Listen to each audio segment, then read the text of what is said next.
I don't want to give this talk. Really, honestly, I don't.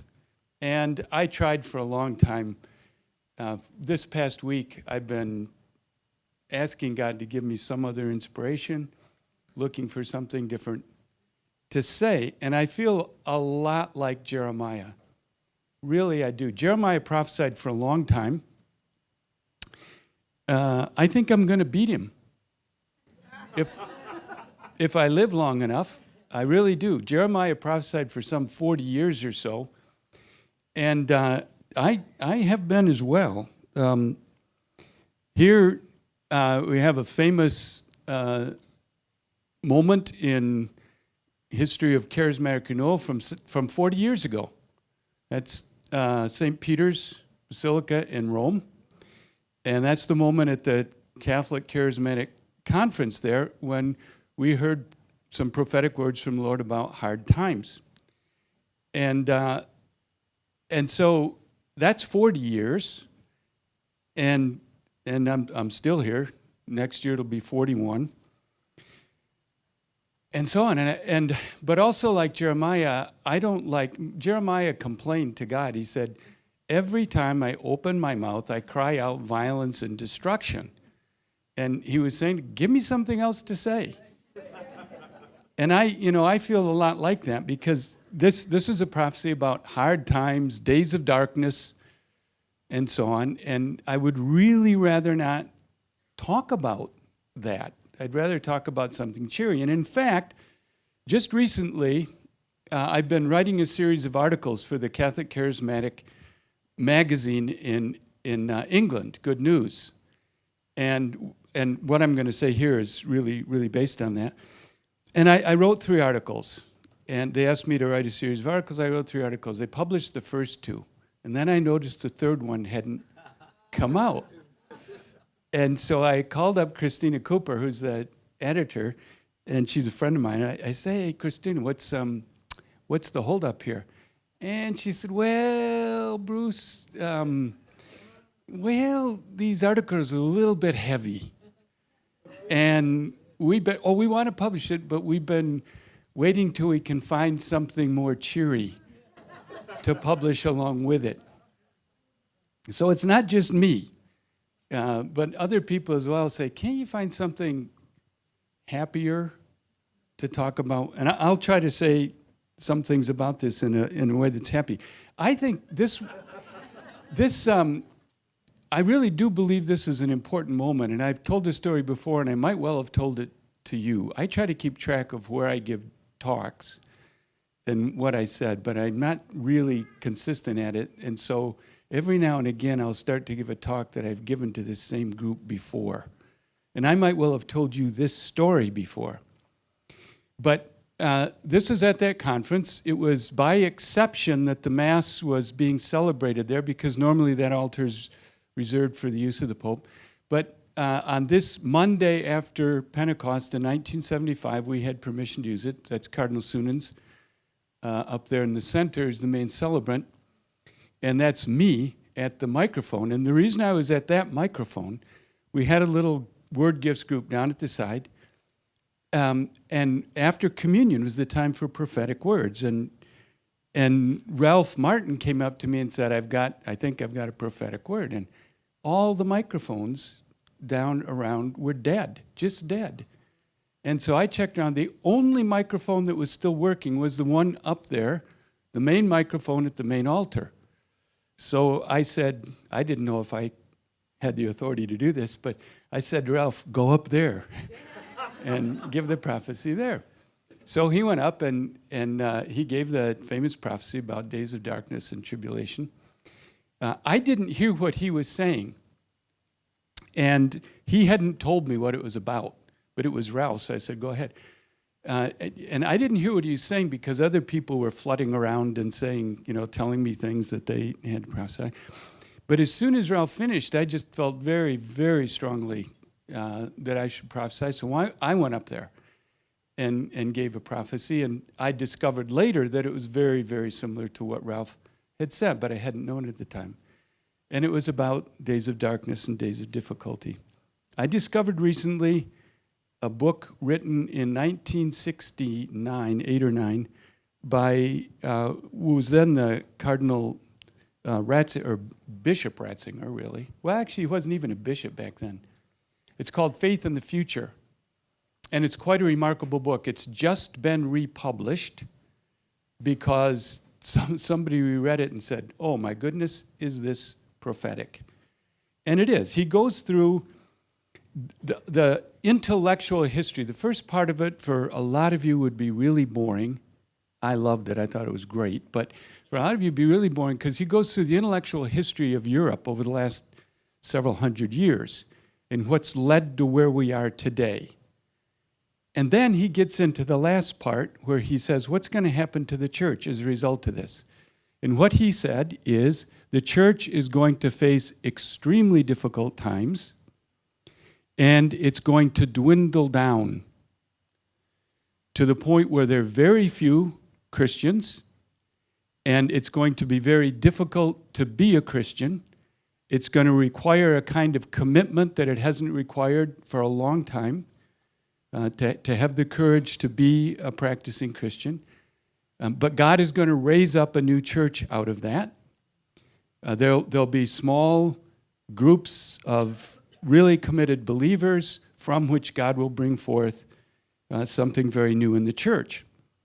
And it's very, very similar to what we've heard from the Lord over the past 40 years.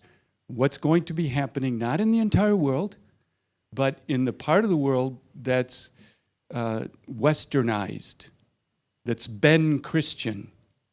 Because what we're seeing right now is the greatest apostasy in history. Do you know what the word apostasy means?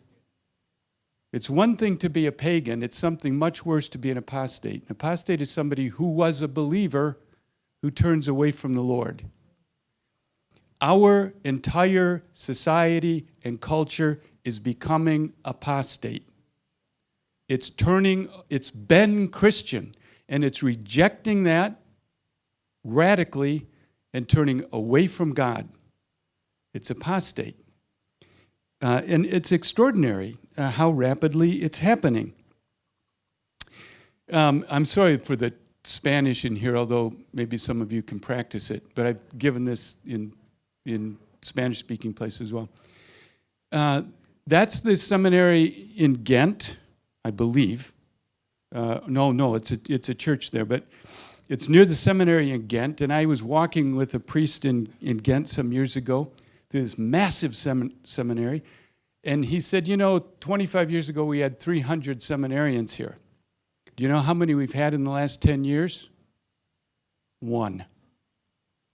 In 10 years. And the average age of the clergy is in the upper 60s. And he said, that one guy is no good anyway. I said, what do you mean? He said, well, he's a plaster saint. He's like a really nice, holy guy, but he won't have effect on anybody. And now what you find in Europe are empty churches everywhere. One of the things that Ratzinger said was the church will become too small to inhabit the many buildings that she's built. And you go around Europe now and you can find luxury apartments in church buildings. You find them turned into bars, into nightclubs. It's going on here too. Yeah, and it's gonna happen much, much more because the church has a massive amount of property that it can't use because there aren't any believers to use it. The day after that conference, our brothers and sisters went back to Lebanon, and that day that they returned, the war in Lebanon began.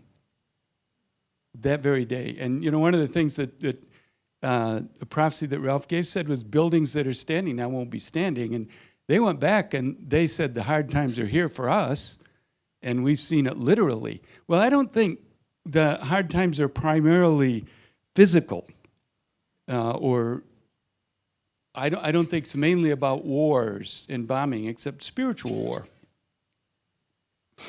Pretty harsh realities here. What you see on the left-hand side here, that's UK. So the red line is church attendance, okay? Going down pretty drastically. The blue line is the average age of those who are attending. Can you see what that says? The average age of those who are attending is now almost 60, and that's misleading because there's a bunch of little kids who go. But kids graduate from church in most of Europe at about the age of 12 or 13 and never go back. And so in the age range between 13 and 55, there's almost nobody there. I moved to Belgium, to live in Belgium in 1978. And when I went there, I was about 30 years old, and I was normally, except for little kids, I was normally the youngest one in church. When I go to church in Belgium today, I'm still amongst the youngest there. Honest to God. Except for a few situations. It's staggering, the change. There you see on the right-hand side, the blue columns, that's decline of church attendance in Ireland. In 1978, there was at 77 or 78, there was a big charismatic conference in Dublin. 78? Something like that. It was around that time. And I had a conversation with a priest there. It was a university chaplain. And we were talking about the decline of Christianity in some parts of Europe. And he said very confidently, but that isn't happening in Ireland. Churches are full, our young people are enthusiastic, and so on. And I said, well, yeah, but that was true in Belgium 15 years ago. Are you sure that things are solid here in Ireland? He said, no question. I encountered him at a conference 20 years later, and he took the initiative. He came to me and he said, you're right. He said, it's just the bottom has dropped out in Ireland. And now you've seen what's happened in Ireland. The hatred of the church, not just people not going to church, but the hatred of the church in Ireland it's palpable. It's in the air. Now, I have to say, the church, a lot of that the church brought on itself. It really did. All the sexual abuse scandals, the complete lack of education of younger people in Christianity, that's down to the responsibility of the church. And the generation that didn't get educated and that witnessed all those scandals, of course, they turn on the church. But it's going on all throughout Western society. It's dramatic, it's dramatic, it's dramatic. And you've seen it coming here, and I'm frozen. There we go. Okay.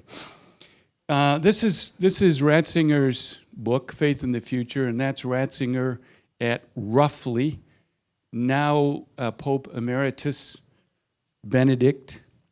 By the way, I was just at a conference in Scotland, charismatic conference about communities like ours. I'll send you a copy of it because it's very relevant to you. But there were a bunch of bishops at this conference, and one of them got up. It was just God's timing. He's about 90. And at the very end of the last question and answer session of the whole conference, he got up and gave a little spontaneous sharing. And if you could have written the absolute perfect thing to cap off the whole conference, he said it. And he did it spontaneously. But he began this way. He said, I'm Bishop Emeritus. Now, when I first became Bishop Emeritus, I thought that sounded pretty good. Emeritus, like merit. He said, but at a certain point, I made the mistake of looking in a Latin dictionary. And I discovered that one of the primary meanings of emeritus is of no further use. So, since I heard him say that, I felt a little guilty about calling Pope Benedict Pope Emeritus Benedict. But he wrote this book, and he made some very, very remarkable predictions about what's going to be happening in the church. I highly recommend reading the last chapter or two of that book if you can get a hold of it. And he said this about the buildings that wouldn't be in use anymore. This is a picture of St. Fidelis Seminary. My brotherhood, we used to have some of our retreats at St. Fidelis. And what you see there is the old part of the building. It's a big building. But in 1959, they built a whole big new wing. A big new wing that would hold 200 students, 1959. 1967, they closed the whole place. In the 1950s, vocations were increasing so much they had to build this entire new wing. By 1967, 8 years later, they had to close it because they didn't have any seminarians. I went to the seminary at that time. I entered the seminary in 1967, and I know why people left. It was terrible. The situation of the seminaries back then was really not good in most seminaries in the Western world. Empty. This is now a private facility for elderly people. So what they're doing is they're using the old church buildings. It used to be a seminary. Now they're preparing it for all the remaining Christians who will soon all be so old that they'll need facilities like that. Okay, it's apostate. What we're facing is a tsunami. This is a real photograph, the tsunami in Japan. It's not a movie special effect. It's a real thing. We're facing a cultural tsunami in our part of the world, and it's an anti-Christian tsunami. And you do not stop a tsunami. You have to survive it, but you don't stop it. You can't put your hand up and you can't build a wall.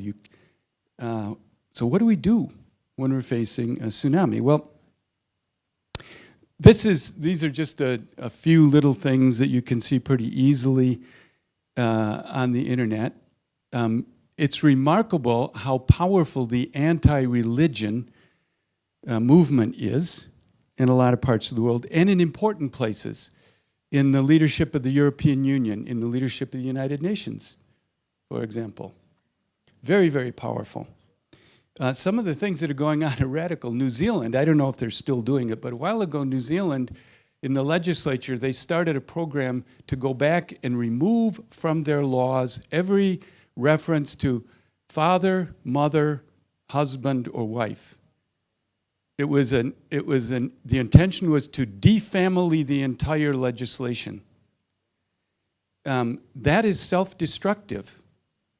I mean, it's absolutely self-destructive. But we're in the midst of it. What's left? This is a conference from 2004, maybe? I should remember that. But it's a conference of new movements in Europe. And there were 250 new movements there. It was ecumenical, Catholic, Protestant, all sorts of things. 250 movements that have begun in the churches since the 1940s. So at the same time that this whole edifice is collapsing, there's new growth coming up. God is doing something really new. And, there's another tsunami, by the way, at work. And the tsunami, the other tsunami is the charismatic tsunami, because before very long, the Christian church will just be charismatic. It will. Everywhere you go now, you encounter charismatic renewal, even if it doesn't fly under that banner. But you go to churches where people worship charismatically, where there's exercise of spiritual gifts, and so on. It's flowing through everything. The current Archbishop of Canterbury, Justin Welby, is charismatic. The last 3 popes have all been charismatic. we're no longer on the fringe in that respect. The charismatic renewal is really mainstream in the churches, and it will continue to be so. Well, part of what happened to lead to all this is what I call dilution and delusion. This is, I couldn't get the right kind of pictures here to make this work, but what you see up at the upper left is a nice glass of wine, and then you see it being diluted. That's actually wine being poured into water, and I was looking for water being poured into wine. I'll have to do my own photo of that. But you start adding water to wine, and at what point do you say it isn't wine anymore? I mean, for a little while, it still tastes like wine. It tastes like diluted wine. It tastes a little weak. At what point does Christianity stop being Christianity? Back 15 years ago, a guy named George Barna, who's a Christian sociologist, did a big survey of behavior of teenagers in the United States. And he discovered that your commitment to Christianity made zero difference. Now, that's not in individual cases, but overall, statistically, it made zero difference in your sexual behavior.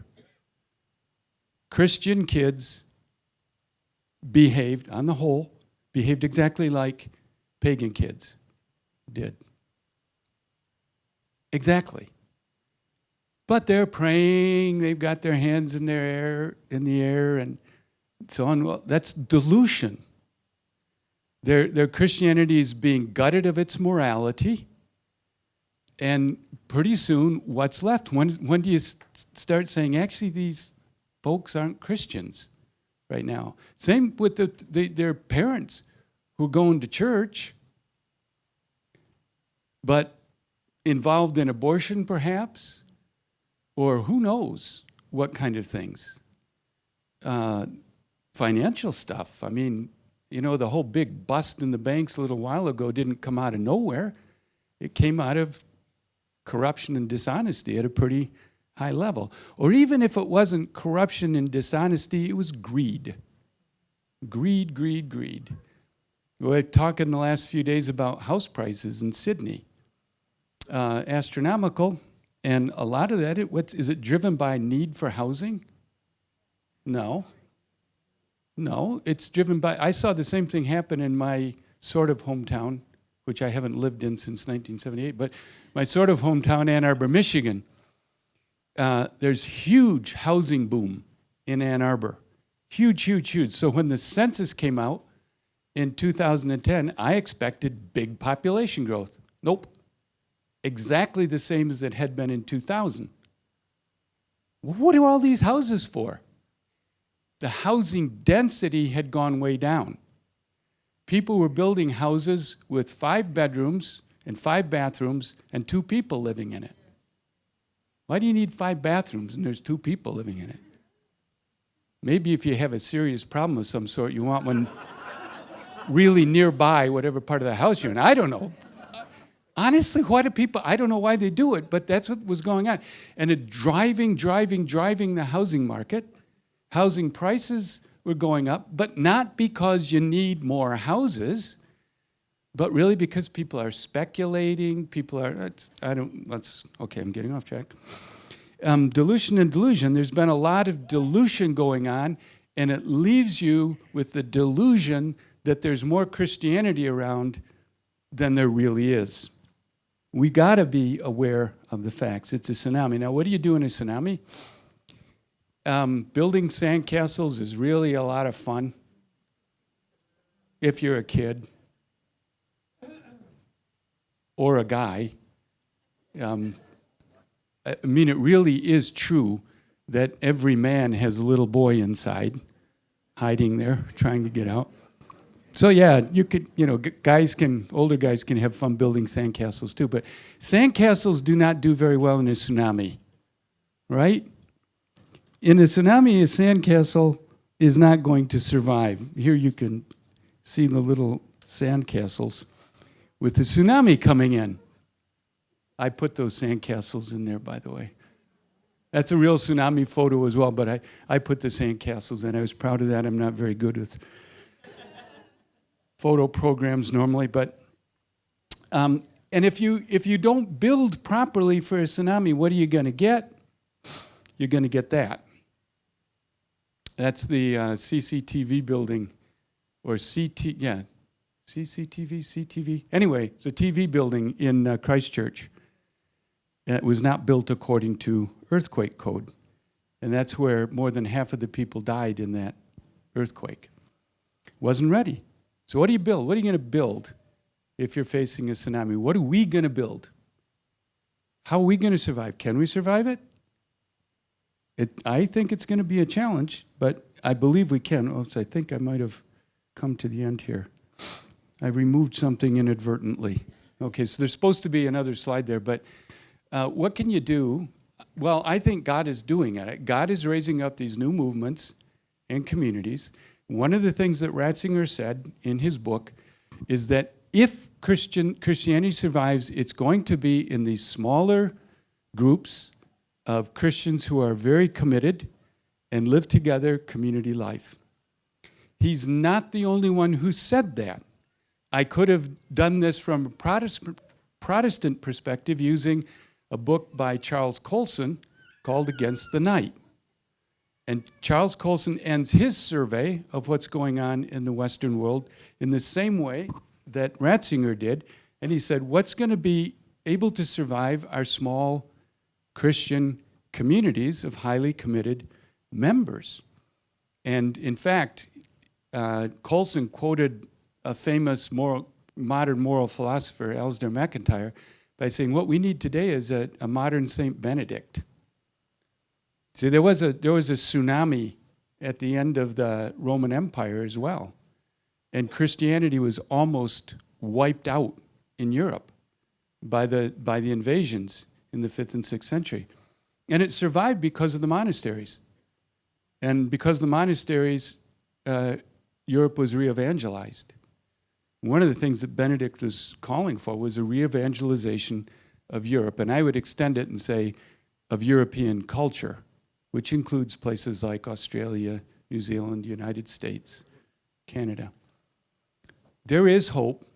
There's lots of hope. If I wanted to write a cheery article for Good News magazine, I could write one. Christianity is thriving in Latin America. It really is. Just in Mexico, which is, there's lots of problems in Mexico. But in Mexico, we've now got 11 communities. Biggest one of them is about 1,000 members. And that community of 1,000 members, their main problem is growth. They have a married couples movement just in the city that has 1,500 married couples in it, most of whom want to join the community. And so their problem is they're growing too quickly. By the way, did you know that this is not a problem that most of our communities have, but did you know that one of the most popular weed killers is growth hormone? It's just a growth hormone for plants. And you feed it to the plants and they grow so quickly they can't survive and they die. So that's the problem the Mexicans have. It could grow so quickly. The community in Manila, the Philippines' main product, if you ask what's the main product of the Philippines, it's people. They produce people and they pump them out all over the world. But also that there's tremendous growth of Christianity there, real committed, charismatic Christians. And our community there is divided now into 3, they call it one community, but it's sort of like 3 communities because it's too big to be one. They can't get a place big enough anymore for them. Africa, my goodness, there's a huge revival of Christianity going on in Africa. India, there's a small part of India is Christian, but it is alive and thriving. Small part of 1 billion or so people can still be a lot of people. And that Christian India is alive and thriving, and they're exporting missionaries. Isn't that amazing? I mean, we European types used to send the missionaries to them. They're sending the missionaries to us. And before long, probably most of your parishes will be mainly led by priests from India, from Africa, from... It's already happening, yeah, from the Middle East, and of course from the Philippines. And so there really is a lot of Christianity out there. It's the European culture that's apostate. It's the European culture that's dying, and the European culture is trying to convince the rest of the world to be just like it. It is. It's really making a big effort to convince the rest of the world to be just like it and commit suicide, spiritual and cultural suicide. But God is raising up communities just like servants of Jesus, and that's God's plan for what to do about the tsunami. I'm going to end here. There's this morning, Father John made reference to the image of the church as the ark. And I don't know if you studied much the book of Genesis, but there's some remarkable things in Genesis. And I want to read you a chilling section, a few verses that I really don't like to read, just like I don't like to get this talk. This is Genesis chapter 5. The Lord saw that the wickedness of man was great in the earth, and that every intention of the thought of his heart was of only evil continually. And the Lord regretted that he'd made man on the earth. That is shocking. The Lord regretted, it's actually Genesis chapter 6, I misspoke. And of course, what that leads to is the flood. And then how is humanity saved? Through the ark. And that's why the ark becomes an image of the church. It's the church that is the vessel of salvation for mankind. But then what happened? And see, what happened was Adam sinned, and then murder came in his own family immediately with Cain and Abel. And then immorality spread through fallen man. And it spread so rapidly and so fully that by chapter 6, God regretted this. And he said, I got to begin again with Noah. And then what happened a few chapters later? This is more like our modern era. What did they build? Tower of Babel. That's technology. And man thought he was God because of his technology. And God had to intervene again. And we live in an era where man thinks he's God because of technology. We can do anything we want. We can change who we are. Right? No. You won't be able to do that. Or if you do, God only knows what will come out of it. But you really can't, for example, change a man into a woman or a woman into a man. Every single cell of your body is genetically male or female. Every single cell. So you can change a few features, but you can't change the underlying reality. And man, I'm just not totally against technology. Don't get me wrong about that. But pride in technology and pride in man's accomplishment can lead man to think that he's God. We don't need God. We don't need God anymore. We can do it all. We can't. That leads to tragedy. When man discovers that he's not God, it's usually in very, very tragic circumstances. So God is at work to bring about renewal, to restore even the European part of the church, and to bring new life through many other parts of the church. Maybe one final thing here, preach the gospel to Aussies. Preach the gospel to them. Most of them don't want to listen to it, but don't stop. Paul said, preach the gospel in season and out of season.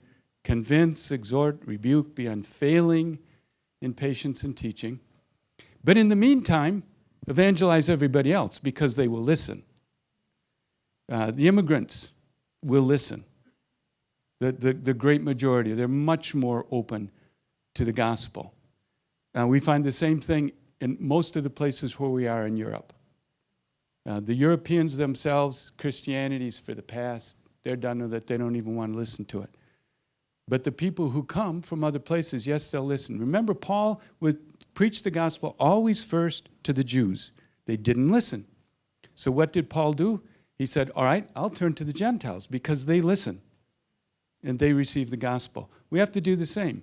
Preach the gospel to Australians, to these white-skinned European types. Preach the gospel to them. They probably won't listen, but preach the gospel to them. And when they don't listen, preach the gospel to those who will. Preach the gospel to anybody who will listen. Because who knows?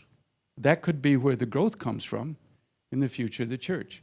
In fact, in most places in Europe, if you believe the statistics, and you have to be very careful with statistics, but if you believe the statistics, most of Europe will not be, nice white-skinned European descent in 20 or 25 years. It's going to be mainly populated by people from other places who, God willing, will listen to the gospel, build a church, and preach that gospel to the ones who've rejected it before. So we're facing a tsunami, but it's not without hope. God said it would happen. It's happening just like he said it would. And God has raised up things like the servants of Jesus, renewal like this, just exactly for these times, just exactly so that there is an ark in the midst of this tsunami. Thank you. Great being with you.